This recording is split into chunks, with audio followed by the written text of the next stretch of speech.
안녕하세요. 미국 지수는 훌륭하다 미주대입니다. 금요일 미증시는 상대 지수가 올랐는데 강보합으로 끝났어요.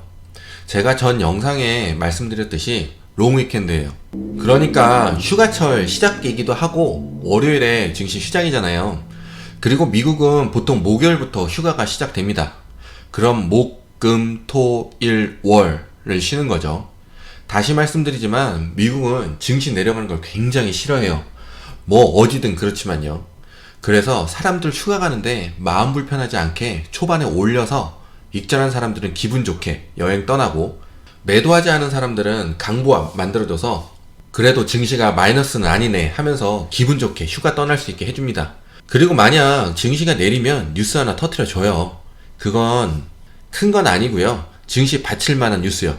그래서 증시를 올려주고 끝내는 경우가 많습니다. 그래서 제가 강보합이든 약보합이든 하여튼 그렇게 끝날 거라 예상한 부분을 말씀드렸습니다. 보면 몇 개의 종목만 확 오르고 다른 것들은 움직임은 큰 게 없었어요. 엔비디아는 급등했고요. 애플, 페이스북 몇 개의 종목은 보합이나 마이너스로 마감했고요. 테슬라도 막 오를 줄 알았는데 오른 척만 하고 다시 멘탈선으로 복귀했고요. 다우는 세일즈포스가 많이 올랐고요.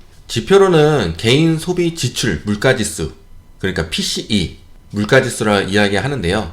CPI는 소비자 물가지수예요. 소비자 물가지수는 항목을 2년 주기로 바꾸고 PCE는 분기별로 바꿔요. 그래서 PCE가 실질적으로 물가지수를 더 반영한다고 이야기를 합니다. 그래서 개인 소비 지출 물가지수는 전년 대비 3.6%, 전월 대비 0.6%, 13년 만에 최대폭으로 올라갔다고 하고요. 식품하고 에너지는 가격 변동폭이 커서 이 품목 제외하고 모든 걸 근원 PCE 물가지수라고 이야기하는데요. 이건 3.1%, 0.7% 올랐어요. 예상치가 2.9%, 0.6%였어요. 물가지수가 예상보다 많이 나온 거면 긴축 우려를 생각하게 되잖아요. 근데 예상보다 크게 차이나지 않았다라는 이야기 나왔어요. 그래서 10년물 금리는 좀 내렸죠. 그리고 제가 금리를 계속 지켜봤는데 올라가려 하지 않더라고요. 바이든 정부에서 첫 예산안이 공개됐는데 6조 달러 정도로 지출안이 나왔어요. 작년보다 많이 나왔는데요. 정부 지출이 늘어나면 국채 발행이 늘어나는 것도 있지만 돈을 많이 쓸 것이라는 것에 집중하고 있는 것 같아요. 인프라 관련도 이야기 계속 나오고요. 증세 관련은 올리려고 한 수준이 낮아질 거란 이야기 나오고요. 의원들 중에 부자들이 많으니까 반대하는 사람들도 역시 많겠죠.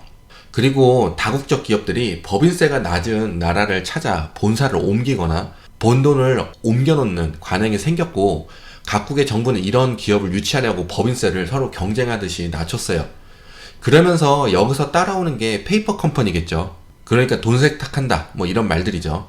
하여튼 그러면서 옐런 재무장관은 여러 나라들에게 국제적으로 법인세율 하한선을 만들자는 말을 했어요. 만약 바이든이 법인세를 말한 대로 추진한다면 S&P 500 상장사의 순이익이 9% 정도 줄어들 수 있다는 이야기도 있죠. 근데 전에는 30%였을 때도 법인세가요, 기업 이익 좋았는데 지금 법인세 굉장히 낮잖아요. 법인세를 높이면 증시에는 악재라고 생각하시는 분들이 많은데, 다시 말씀드리지만 전에 법인세를 높았을 때도 증시는 굉장히 좋았습니다. 주가의 움직임은 법인세율이 아닌 그 외에 많은 영향으로 결정되기 때문에 기업들의 실적이 좋다고만 하면 큰 문제될 상황은 아니라고 생각이 됩니다. 지금 경제개방 때문에 증시가 강해질 거란 이야기 나오고요. 제가 어제 살 게 있어서 쇼핑몰 다녀왔는데 정말 마스크 안 쓴 사람 많아졌더라고요. 그리고 기술주 조정으로 가격 부담이 줄었다는 이야기 나오는데 이제 고점 많이 다다랐죠. 엔비디아 고점 탈환했고요. 페이스북도 그렇고요. 근데 이 종목들은 고점을 탈환했는데 아직 못한 종목들이 많아서 그 부분에 이야기를 하는 것 같아요. 지금 기술주 차트 정말 좋거든요. 그리고 친구 따라 강남 간다고 했잖아요. 따라가지 못한 종목도 또 따라가 줘야 돼요. 그래서 이런 말이 나오는 것기도 해요. 근데 지금 미국에서는 곧 하락할 거다라는 말이 정말 많이 나와요. 단기적으로 하락이 나타나는 것으로 보이지는 않는데 곧 조정이 올 거다라는 이야기 정말 많이 나와요. 차트쟁이들도 차트상 그렇게 보인다는 사람도 굉장히 많고요. 아시다시피 주가의 움직임은 하늘이 하는 거라서 어떻게 될지는 몰라요. 하지만 여기에서 콧방귀만 낄 게 아니라 플랜을 만들어야 돼요. 습관적 익절. 다시 말씀드리지만 장기 투자가 나쁘다는 게 아니에요. 묻지마 장기 투자 하지 마시라고요. 작년에 코로나 때문에 극단적으로 경기가 안 좋았었잖아요. 이제 많이 올라와서 이제 좀 내려가지 않을까. 그리고 제가 항상 보라고 말씀드린 S&P 500 지금 발표된 목표가에 다다랐잖아요. 그래서 많이 올라가지 못할 것이다 라는 이야기가 많이 나왔어요. 이런저런 이야기들 합쳐져서 하락할 거라는 이야기 나오는 것 같아요. 제가 전에 중국주에 물살이 들어오려고 한다라고 말씀드린 적이 있는데 중국 증시가 지난주에 매수가 어마어마하게 들어왔다고 해요. 중국에서는 원자재, 부동산, 비트코인 이런 거 막으려고 하잖아요. 그래서 증시에 많이 몰리는 거 아니냐라는 이야기 나오고 있고요. 중국 증시 이야기지만 미국 증시에서 중국주들은 엄청 내려왔어요. 알리바바나 바이두, 줌 많이 떨어졌잖아요. 그 외에 니우도 있고요. 우선 기본적으로 걱정을 안 하셔도 되는 게 이게 중국주라고 해도요. 회사에 문제 없는데 주가가 계속 떨어지고 그러면 증시 자체에 문제가 생길 수도 있어요. 하여튼 지금 중국주의 차트상으로도 물살이 조금씩 들어오는 게 보이니 우선 중국주 주주님들 조금 더 멘탈 잡으시면 좋을 듯 합니다. 그리고 이번 증시 하락하면서 어디에 물타기를 해야 하고 포트폴리오를 어떻게 조정해야 하는지에 대해 궁금해 하시는 분들이 많아요. 여러 가지가 있겠지만 리밸런싱 하는 방법 하나 말씀드리려고 해요. 이런 건 진짜 주식으로 산전수전 안 겪어본 사람은 몰라요. 제가 그랬잖아요. 저는 그렇게 똑똑한 사람이 아니라서 비 오면 비 오는 대로 눈 오면 눈 오는 대로 그냥 다 맞으면서 주식했어요. 우산도 안 쓰고요. 하여튼 한 가지를 말씀드리면 많은 분들이 마이너스 난 종목들을 모두 다 이익을 내고 싶어 해요. 그리고 모든 마이너스 난 종목에 물타기를 해서 탈출하려고만 생각을 하세요. 그래서 몇 분과 이야기를 나눠보면 보통 잡주가 굉장히 많고요. 그리고 소문으로 산 종목들 많고요. 이익이 나는 종목은 많이 없더라고요. 우선 말씀드리면 가지고 있는 종목 하나하나 다 이길 수는 없어요. 잘라낼 건 잘라내야 해요. 만약 지금 포트폴리오에 종목이 5개가 있다고 봐요. 다 마이너스인 상태고요. 그러면 이때 기업 분석하는 거예요. 기업 분석하고 믿을 만한 회사인지, 내가 너무 먼 미래에 대한 투자를 하고 있는 건 아닌지, 그리고 지금 이익이 나는 회사도 아닌데 투자하고 있는 건 아닌지 생각해 보셔야 돼요. 그래서 물타기를 믿을 만한 종목에 해서 마이너스를 덮어 쓰는 거예요. 그러니까 3개의 종목이 좋은 회사고 잡주기가 덜하고 주가의 움직임이 좋다 하면 다른 2개는 물타기를 하질 않아요. 거기에 물탈 돈을 3개의 종목에 물을 타죠.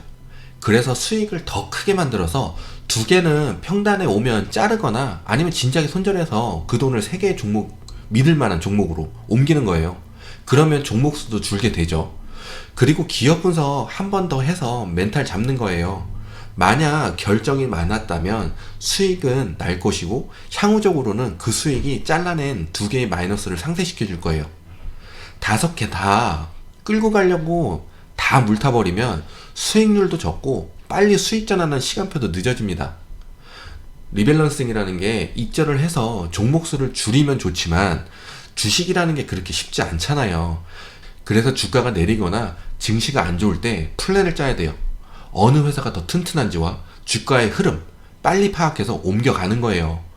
내가 가지고 있는 시드는 한정되어 있는데 5개 회사에 다 물타면 매수를 많이 할 수 없잖아요. 그래서 몇 개의 종목으로 밀어서 매수를 늘리는 거예요. 그럼 평단가도 낮아지고 물살 타서 올라가면 쑥 올라가겠죠. 그리고 항상 말씀드리지만 종목이 많으면 수익률은 적어집니다. 그래서 리밸런싱이라는 걸 하는 거예요. 그리고 생각지 못하게 종목이 늘어났다면 가장 작은 물량의 움직임이 적은 종목을 단호하게 익절하시고 그 돈을 다른 쪽으로 재테크하시는 게 좋은 리밸런싱 방법이기도 합니다. 리밸런싱의 방법은 굉장히 여러 가지고 포트폴리오마다 방법이 달라집니다. 자신의 포트폴리오를 계속 보세요. 그러면 어라? 이런 경우가 나옵니다. 매일 또 뭐 사지? 기업 분석만 보고 좋다 하니 사고, 그러기보단 지금 가지고 있는 포트폴리오에 재정비를 해서 수익을 극대화시키는 것도 하나의 좋은 투자법이라 생각합니다. 더 궁금한 사항은 댓글에 남겨주세요. 제 영상 하나하나가 다 도움이 되셨으면 좋겠습니다. 그리고 다 같이 부자 될 수 있도록 저의 경험 많이 나누도록 하겠습니다. 미줄 여러분들 모두 부자 되시고 행복하세요. 감사합니다. 안녕.